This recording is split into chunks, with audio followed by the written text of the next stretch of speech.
प्रिय विद्यार्थियों, इस वीडियो में हम महाराणा कुंभा के बारे में आपको बताने जा रहे हैं। इसमें हम महाराणा कुंभा की जानकारी के साधन, उनके प्रारंभिक जीवन, उनकी प्रारंभिक कठिनाइयाँ, जिसमें चाचा व मेरा की समस्या, साथ ही पड़ोसी राज्यों से वे मनुष्य और महाराणा प्रताप व रणमल का प्रभाव तथा महाराणा कुंभा और खीमकरण के साथ साथ ही किस प्रकार महाराणा कुंभा द्वारा अपनी समस्याओं के समाधान के लिए प्रयास किए और उनमें सफलता प्राप्त की पर चर्चा करेंगे। महाराणा कुंभा की जानकारी के साधनों में हमें विभिन्न शिलालेख प्राप्त हुए हैं। कुंभा के समय के लगभग 60 शिलालेख मिले हैं जो उसके राज्य के बारे में किसी न किसी प्रकार की जानकारी देते हैं। इसके अतिरिक्त कुंभा द्वारा लिखित साहित्यिक ग्रंथ तथा उसके समकालीन ग्रंथों से उसके 35 वर्षीय शासनकाल की जानकारी प्राप्त होती है। जयदेव के गीत गोविंद की टीका के रूप में कुंभा द्वारा लिखित रसिक प्रिया में कुंभा की विभिन्न उपाधियों तथा उपलब्धियों की जानकारी मिलती है। एकलिंग महात्म्य उसके शासनकाल का एक महत्वपूर्ण ऐतिहासिक स्रोत है। इसके प्रथम भाग को राज वर्णन के नाम से जाना जाता है। कुंभा स्वयं ने लिखा तथा दूसरा भाग उसके निर्देशन में लिखा गया। कुंभलगढ़ दुर्ग में नामदेव के मंदिर से 3 चट्टानों पर उत्कीर्ण कुंभलगढ़ प्रशस्ति प्राप्त हुई।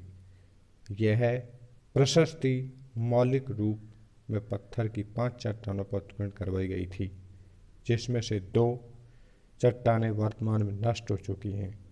इस प्रशस्ति से हमें कुंभा की राजनीतिक उपलब्धियों, राज्य विस्तार, उपाधियों, साहित्यिक रचनाओं, कुंभा द्वारा निर्मित दुर्ग और उसके द्वारा बनाई गई इमारतों के बारे में जानकारी मिलती है। चित्तौड़गढ़ दुर्ग में स्थित कीर्ति स्तंभ का शिलालेख भी एक महत्वपूर्ण ऐतिहासिक स्रोत है। इसमें कुंभलगढ़ प्रशस्ति की बहुत सी घटनाओं की पुनरावृत्ति हुई है। इस शिलालेख में राणा कुंभा के गुजरात और मालवा विजय तथा उसके पड़ोसी राज्यों से संघर्ष, कुंभा द्वारा धर्म तथा संस्कृति की रक्षा के लिए किए गए प्रयत्न और मेवाड़ के सामंतों की स्थिति के विषय में जानकारी मिलती है। इस तरह महाराणा कुंभा के बारे में ये विभिन्न साधनों से हमें जानकारी प्राप्त होती है। महाराणा कुंभा का प्रारंभिक जीवन। महाराणा कुंभा का जन्म 1403 ईस्वी में हुआ और वह महाराणा मोकल का ज्येष्ठ पुत्र था। शिलालेखों में इनकी माता का नाम सौभाग्य देवी मिलता है। महाराणा कुंभा अपने पिता की भांति 1433 ईस्वी में महाराणा बनने के समय अल्पवयस्क था। इसका मूल कारण मोकल का चाचा तथा मेरा द्वारा युद्ध भूमि में ही अचानक वध कर देना था। अतः स्पष्ट है कि राणा कुंभा की छोटी अवस्था में ही राज्य की बागडोर संभालने की जिम्मेदारी पड़ी, परंतु अपनी अपूर्व प्रतिभा से उसने उसका संचालन सफलता से किया। उसने शीघ्र ही राज्य के समस्त कार्यों को अपने हाथ में ले लिया और अपनी कार्य कुशलता से उसका संचालन सफलता से करने लगा। डॉक्टर गोपीनाथ शर्मा का कहना है कि संपूर्ण गुहिल वंशीय शासकों में कुंभा या कुंभकर्ण ही एक ऐसा शासक था जो उसके अनेक गुणों व विशेषताओं के प्रतीक विरोधों से विख्यात था। तात्कालिक साहित्यिक ग्रंथों में उसे महाराजाधिराज, राव राय, राणे राय, राजगुरु, हिंदू, सुल्तान, अभिनव भट्टाचार्य उपाधियों से अलंकृत किया गया। महाराणा कुंभा की प्रारंभिक कठिनाइयाँ। चाचा और मेरा द्वारा मौकल की हत्या के समय कुंभा भी वहाँ उपस्थित था। षड्यंत्रकारी कुंभा को भी मारना चाहते थे, किंतु कुंभा वहाँ से सावधानी से भाग निकला तथा वह चित्तौड़ पहुँचने में सफल हो गया।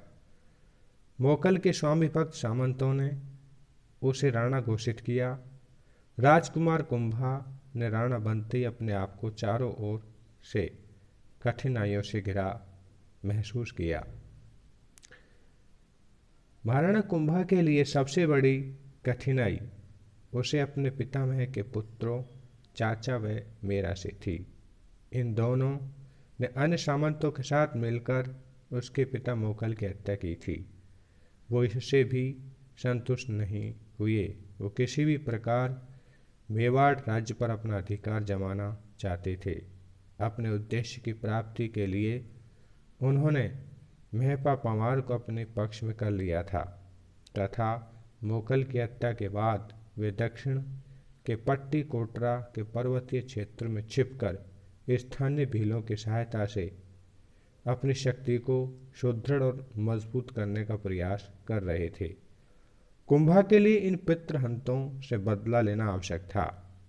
इसके अलावा उसके बढ़ते प्रभाव से वंश परंपरा से सम्मानित पुराने सामंत भी प्रसन्न नहीं थे, पर वे चाचा और मेरा का खुलकर विरोध नहीं कर रहे थे।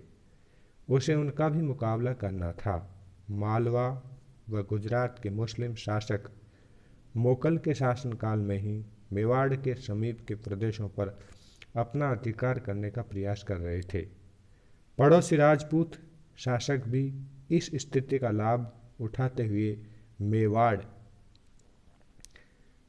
के क्षेत्रों को हड़पने का प्रयास करने लगे। इन परिस्थितियों में उसे प्रबल सहारे की आवश्यकता थी और वह आवश्यकता उसने अपने मामा रणमल को मंडोर से बुलाकर पूरी की।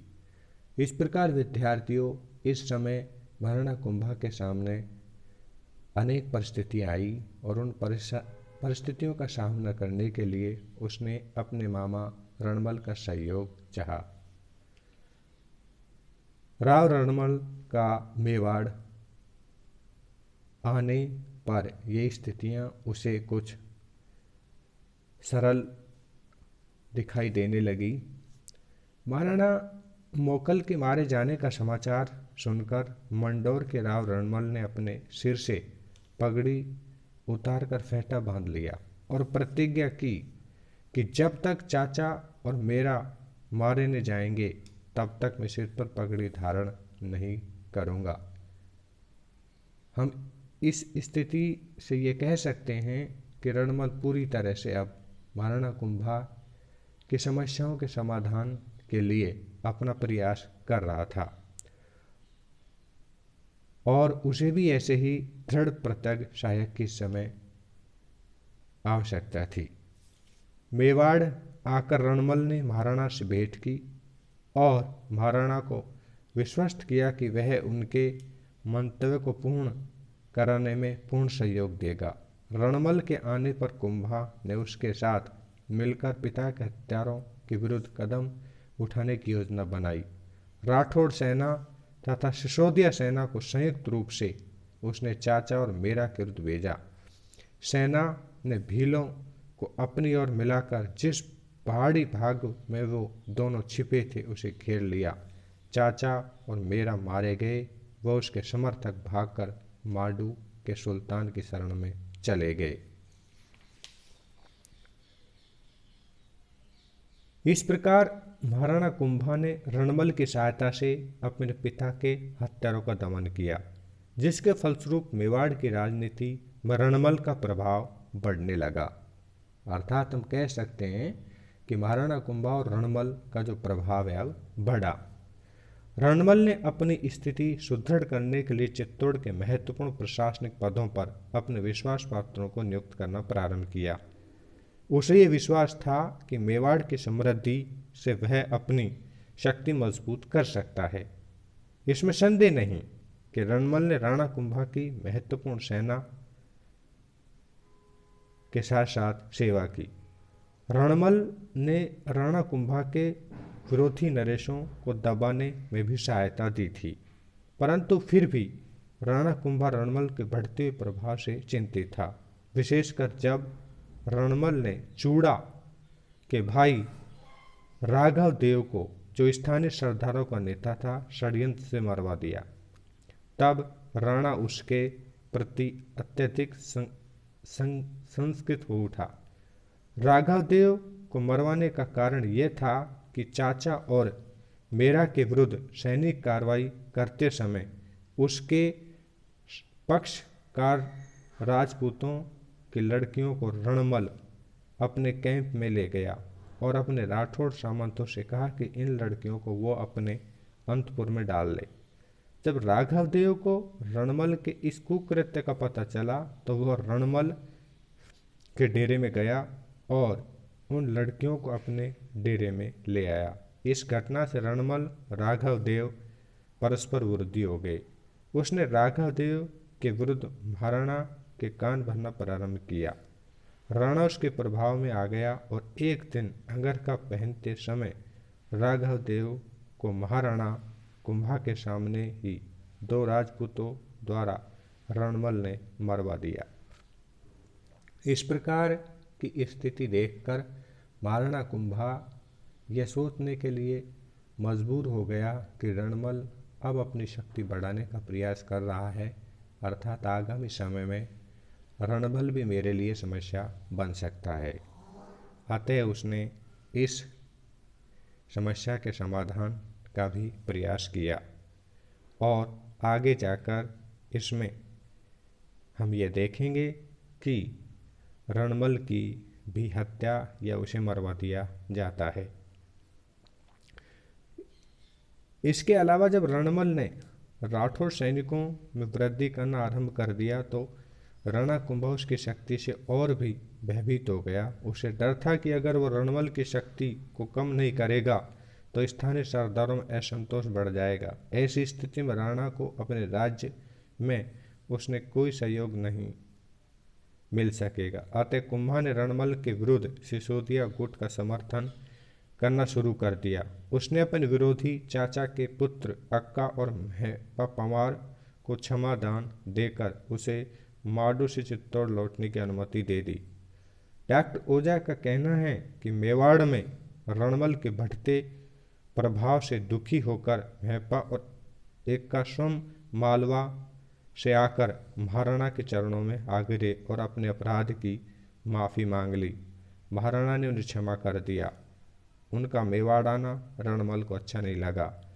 जब इस विषय में रणमल ने महाराणा से अर्ज किया तो प्रत्युत्तर में उसने कहा, हम शरणागत के रक्षक कहलाते हैं, ये हमारी शरण में आ गए और हमने इनको क्षमा कर दिया। इसके बाद चुंडा भी मेवाड़ लौट आए। अंत में स्थानीय सरदारों ने रणमल की प्रेमिका भारमली की सहायता से ही 1438 ईस्वी में उसकी हत्या करवा दी। कहा जाता है कि भारमली ने शराब पिलाकर प्रथम अपने प्रेमी रणमल को बेसुध कर दिया। इसके पश्चात उसे पलंग से बंधवा कर वध कर दिया। इस तरह महाराणा कुंभा की प्रारंभिक जो कठिनाइयाँ थी वो धीरे धीरे समाप्त होती जा रही थी।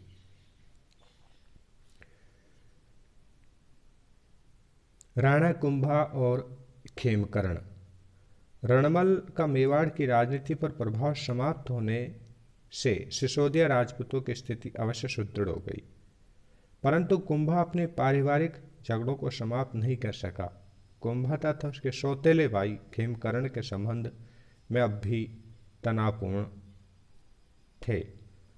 खेमकरण को अपनी इच्छा अनुसार जागीर नहीं मिल सकी थी, अतः उसने अपने कुछ समर्थकों के साथ बड़ी सादड़ी पर बलपूर्वक अधिकार कर लिया। इस समय कुंभा सारंगपुर के युद्ध में व्यस्त था। युद्ध से निवृत्त होने के बाद कुंभा ने सेना भेजकर बड़ी सादड़ी पर पुनः अधिकार कर लिया। पराजित खेमकर्ण सादड़ी से भागकर मेवाड़ के शत्रु मालवा के शासक महमूद खिलजी की शरण में चला गया तथा वहां पर वह जीवन पर्यंत कुंभा के विरुद्ध कार्य करता रहा। मालवा के सुल्तान के साथ मिलकर उसने मेवाड़ को बहुत क्षति पहुंचाई, लेकिन फिर भी बाद में समस्या का कुंभा द्वारा समाधान कर लिया जाता है।